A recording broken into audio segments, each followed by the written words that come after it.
বাংলাদেশের রাজনৈতিক অঙ্গনে এমন একটি সময় এসেছে যখন প্রতিটি মুহূর্ত নতুন করে ইতিহাস লেখার অপেক্ষায় থাকে।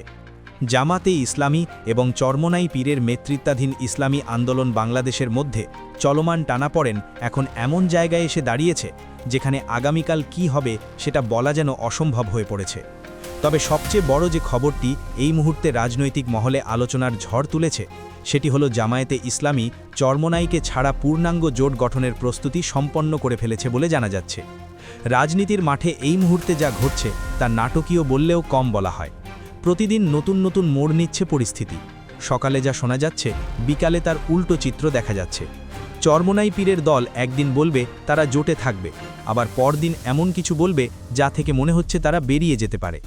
যে কোনো সময় এই অনিশ্চয়তার মধ্যেই জামায়াতে ইসলামী তাদের বিকল্প পরিকল্পনা তৈরি করে রেখেছে বলে বিশ্বস্ত সূত্রে জানা গেছে।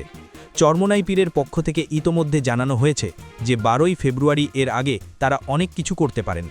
এই বক্তব্যের মধ্যে এক ধরনের হুঁশিয়ারি লুকিয়ে আছে বলে রাজনৈতিক বিশ্লেষকরা মনে করছেন। তারা বলছেন এর অর্থ হতে পারে চরমোনাই হয়তো সমঝোতায় থাকবে, আবার নাও থাকতে পারে।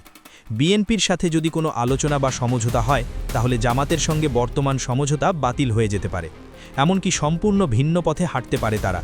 কিন্তু এই পরিস্থিতিতে জামায়াতে ইসলামী কি বসে আছে? উত্তর হলো না। জামায়াতের নীতি নির্ধারণী ফোরাম থেকে শুরু করে লিয়াজো কমিটি এবং নির্বাচনী পরিচালনা কমিটির সবাই এই বিষয়টি গভীরভাবে বিবেচনা করছে বলে জানা যাচ্ছে। চরমোনাই যদি শেষ পর্যন্ত জোটে না থাকে তাহলে কি হবে? এই প্রশ্নের উত্তর তাদের কাছে আগে থেকেই প্রস্তুত ছিল। যখন একটি দল এতটা কঠিন সময়ের মধ্যে দিয়ে গেছে তখন তারা প্রতিটি সম্ভাব্য পরিস্থিতির জন্য নিজেদের তৈরি করে রাখবে, এটাই স্বাভাবিক। জামায়াতে ইসলামীর সহকারী সেক্রেটারি জেনারেল এহসানুল মাহবুব জুবায়ের সম্প্রতি এক বক্তব্যে জানিয়েছেন যে 2-1 দিনের মধ্যে 11 দলীয় জোটের চূড়ান্ত প্রার্থী তালিকা ঘোষণা করা হবে। তিনি আশাবাদ ব্যক্ত করেছেন যে চরমোনাই জোটে থাকবে, কিন্তু তার বক্তব্যের গভীরে আরেকটি বার্তা লুকিয়ে আছে। সেটি হলো জামায়াত আচরণের জন্য বেশি দিন অপেক্ষা করতে রাজি নয়। যদি চরমোনাই সমঝোতায় আসে তাহলে ভালো, আর যদি না আসে তাহলেও জামায়াত তাদের পথে এগিয়ে যাবে। এখানে একটি গুরুত্বপূর্ণ বিষয় বোঝা দরকার। জামায়াতে ইসলামী কখনও কারো উপর নির্ভর করে রাজনীতি করেনি। গত 16 বছর ধরে তারা একাই লড়াই করছে। বিএনপি তাদের পাশে ছিল না। জামাত নেতাদের ফাঁসি দেওয়া হয়েছে, অথচ বিএনপি একটি শব্দও উচ্চারণ করেনি। যারা একসাথে মন্ত্রণালয় চালিয়েছে তাদের ফাঁসির রায় এন্ড্রোনিল লাখ পর্যন্ত পড়েননি বিএনপি। এই কঠিন বাস্তবতার মধ্যে জামায়াত একা চলতে শিখেছে। যে দল একা চলতে জানে সে দল কখনো অন্যের মুখাপেক্ষী হয়ে বসে থাকে না। তবে এখানেই প্রশ্ন উঠতে পারে, জামায়াতের কোনো সীমাবদ্ধতা নেই? অবশ্যই আছে। জামায়াতের সাংগঠনিক দুর্বলতা আছে। নেতৃত্বের মান নিয়ে প্রশ্ন তোলা যায়। যেমন ধরা যাক, জামাত কেন 300 আসনে প্রার্থী জমা দিয়ে রাখেনি? প্রয়োজন অনুযায়ী শুধু প্রত্যাহার করলেই তো নয়। এটা নিঃসন্দেহে একটি বড় ভুল ছিল। কিন্তু এই ভুল কার নেই? আওয়ামী লীগের নেই?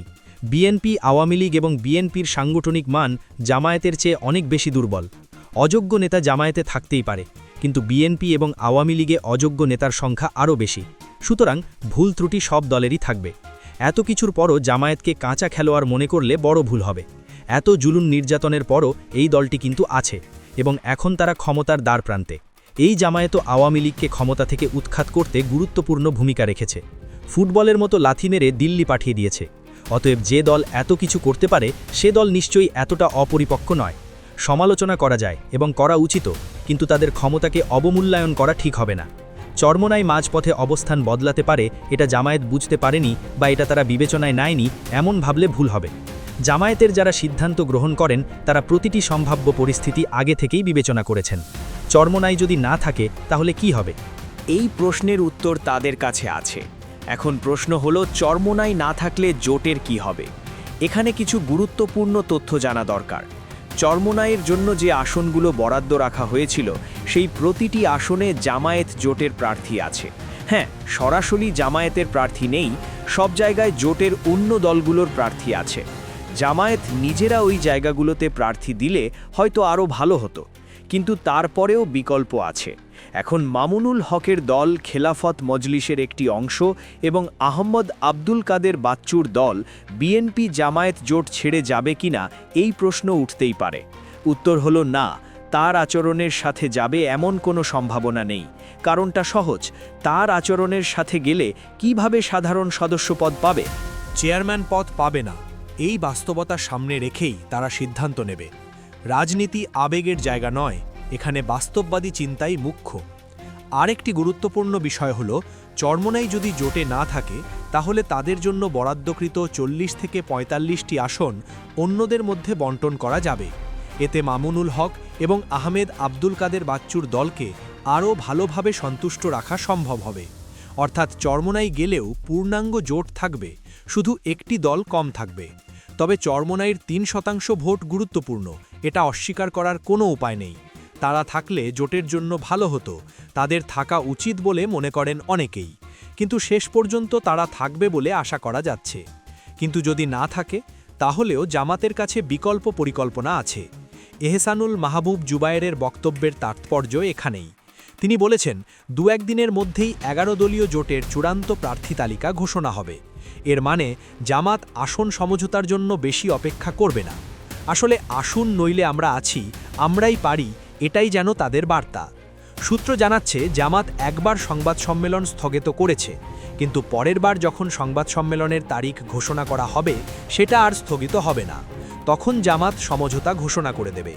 চরমোনাই যদি সেই সংবাদ সম্মেলনে উপস্থিত নাও থাকে, তারপরেও জামাত প্রথমে চরমোনাইয়ের জন্য 45টি আসন ফাঁকা রেখেই সমঝোতা ঘোষণা করবে। পরে যদি তারা না আসে তাহলে আরেকটি সংবাদ সম্মেলন করে ওই আসনগুলোর নতুন বাটোয়ারা ঘোষণা করা হবে। এহসানুল মাহবুব জুবায়ের আরও বলেছেন, এখনও সময় আছে, 20 জানুয়ারি পর্যন্ত মনোনয়ন প্রত্যাহারের সুযোগ রয়েছে। এখন অনেকেই আপিল করেছেন 20 জানুয়ারির আগেই সব সমাধান হয়ে যাবে। তবে তিনি এটাও স্পষ্ট করে দিয়েছেন যে 20 জানুয়ারি পর্যন্ত অপেক্ষা করা হবে না, 2-1 দিনের মধ্যেই সিদ্ধান্ত আসবে। এখানে একটি বিষয় লক্ষ্য করার মতো, চরমোনাইয়ের মুখপত্র যেখানে সংবাদ সম্মেলন করে হুমকি দিচ্ছেন যে এটা তারা মানতে পারেন না এবং 12 তারিখের আগে অনেক কিছুই হতে পারে, সেখানে জামাত বলছে কোনো সমস্যা নেই, সব ঠিক আছে। এই আত্মবিশ্বাস কোথা থেকে আসছে? উত্তর হলো, জামাতের কাছে বিকল্প পরিকল্পনা আছে বলেই তারা এতটা শান্ত। জামাতে ইসলামী যে এই মুহূর্তে ক্ষমতায় এত কাছাকাছি এসেছে, এটা শুধু তাদের নিজস্ব কৃতিত্ব নয়, এটা আল্লাহর রহমত বলে মনে করছেন দলটির নেতারা। তাদের বিশ্বাস যে আল্লাহ যদি 2008 থেকে 2026 সালে তাদের ক্ষমতায় এত কাছাকাছি এনে থাকেন, তাহলে জোটের কোনো শূন্যস্থান দেখা দিলে সেটা পূরণ করার ব্যবস্থাও তিনি করবেন। তাহলে এই আলোচনার সারমর্ম কী দাঁড়ালো? প্রথমত, চরমোনাই না থাকলেও জামাত জোট গঠিত হবে। দ্বিতীয়ত, জামাত পূর্ণাঙ্গ জোট করতে সক্ষম। তৃতীয়ত, চরমোনাইয়ের জন্য বেশি অপেক্ষা জামাত করবে না। আসন সমঝোতা নিয়ে 11 দলের জোটের সঙ্গে আলোচনা এখনও চলমান। সব দলই উদার অবস্থানে রয়েছে। আগামী 2-1 দিনের মধ্যেই বিষয়ে চূড়ান্ত সিদ্ধান্ত আসতে পারে। জামাতের মতোই আশাবাদী কথাবার্তা অন্য কোনো দল এখন পর্যন্ত বলেনি। আমি যদি টিকে যাই তাহলে ইতিহাসের পাতায় আমি, জামাত এবং জামাতের লিয়াউজো কমিটি স্থান করে নেবে, কারণ এত উত্তেজনার মধ্যেও তারা পরিস্থিতি সামলে নিতে পেরেছেন। শেষ কথা হলো, জামাত চরমোনাইকে বাদ দিয়ে সংবাদ সম্মেলন করার জন্য প্রস্তুত আছে বলে মনে হচ্ছে। তবে এটা জামাতের কোনো অফিসিয়াল বক্তব্য নয়, এটা পরিস্থিতি বিশ্লেষণ করে যে ধারণা পাওয়া যাচ্ছে সেটাই। আগামী কয়েকদিনের মধ্যেই সব পরিষ্কার হয়ে যাবে। ততদিন পর্যন্ত রাজনৈতিক অঙ্গনে এই সাসপেন্স চলতেই থাকবে।